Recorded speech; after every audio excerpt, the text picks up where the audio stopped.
I happen to have a PhD in electrical engineering, and it always hurt me when I saw the disbelief in my dad's face when he had an electrical problem, usually involved a furnace or TV or something like that, and I would come over and I'd say, I haven't a clue how to fix that. And so he would have to call in a pro and get it fixed. Well, recently, our homeowners association approved an upgrade on our outside lights.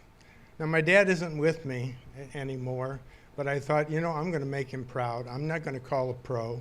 All the neighbors were calling pros in. I'm going to do it myself. So I did. I got the new lights, put them in, turned on the switch. They all light. Really cool. And I thought, my dad is really proud of me now. Well, about a week later, I'm going to take a shower in the master bathroom, and I flip on all the light switches, and immediately the bathroom all goes dark. The ground fault interrupter had blown. So I said, you know what? This is another opportunity. I'm going to make my dad proud again. I'm going to fix this. I don't need no pro telling me that one of those switches is bad. I know one of them is bad. I just don't know which one, so I'll replace all four of them. And I did. Got them done, put the ground fault interrupter back, turned all the lights on. They all worked. And I thought, my dad is really proud of me now. And he was for about 3 days until the lights all went out again. So I looked around the room, and the only thing that was plugged in was my wife's lighted makeup mirror. And I thought, that thing's old. There's a lot of humidity in here. It's obviously got a fault. So I unplugged it, set the ground fault interrupter back again, tested all the lights. It was fine.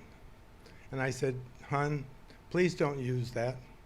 It's dangerous. And of course, 2 days later, I go back in, the mirror's plugged in, the lights go out, take it, unplug it, get the ground fault interrupter again, said, hon, please don't use that, it's dangerous. 2 days later, it's plugged back in, the lights go out, and at this point, I knew two things for certain. One, that damn mirror was causing this problem, and two, in spite of my obviously intelligence of electrical things, she wasn't going to listen to me. So I got out my wire cutters, and to protect her from herself, I cut the cable in the mirror.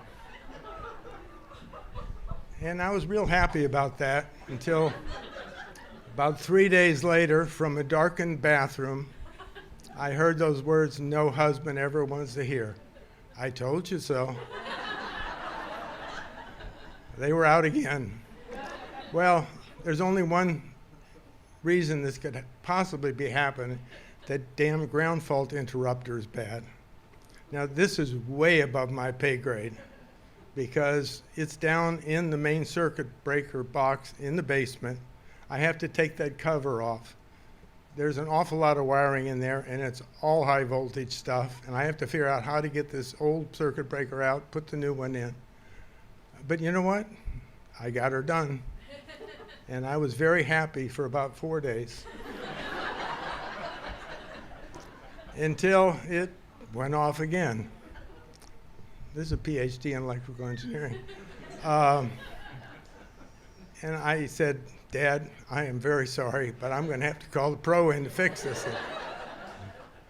And then I thought, this all started after I replaced those lights on the outside. And one of those happened to be on the patio right side outside of our bedroom.